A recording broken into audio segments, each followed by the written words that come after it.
much. Again, it is a gorgeous day here in Pittman Center, and right down the road from where we are right now sits the Greenbrier Grocery. And there you can find everything from homemade jams to parking passes. And it's only reopened in the past few years, but its history dates back decades. One man who saw potential in Pittman Center.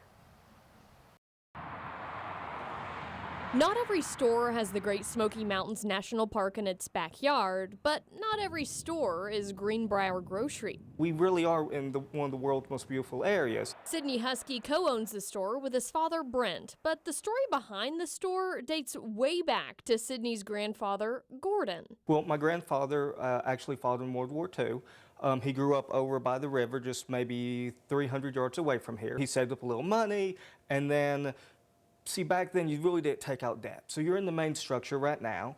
You know, he took it one step at a time. Granddad sold overalls and boots and feed, and that's a meat scale behind me. He used to weigh and slice cheeses and meats, and you know, it was a jack of all trades. I had people who come in here and they're like, you know, it was a little bit messy, but if I needed one little piece, your granddad could find it. Gordon opened the store in 1956 and it closed in the mid-1980s, leaving the building vacant for decades. Until about 5 years ago, when Brent and Sydney decided to bring it back to Greenbrier. I had a formal education where I learned all mathematics, English, etc. I was in college for forever. And I come back here with my father, who's 75 right now, and he's teaching me how to wire things, how to garden. The piece of land we're doing it on, that'll be third generation. You know, it was my grandfather's, and now it's my dad's, and we're working on it together. And I just think that's something you should never take for granted. That's so cool. The Huskies honor their store's legacy by leaving some of the items Gordon used in the original store. And his grandfather's picture is always watching over. You know, he had stuff hanging on the walls and everything.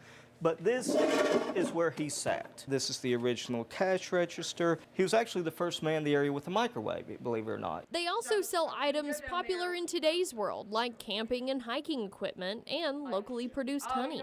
My favorite part is making people happy. People come in here, I tell them about the family history, and I serve them local jams and jellies and local honey, and you know, they're like, wow, I made a lot of friends here. They come back. I might not see them for a year, but next year they come back. And as they get ready to reopen for a new season, Sydney says they're always making sure to make Gordon proud. I think my grandfather would be proud. You know, I'm sure it'd make him happy to see his son and his grandson working together. We're making something that's a good representation of this area. He'd probably want me to make a sale. Hey, how you doing?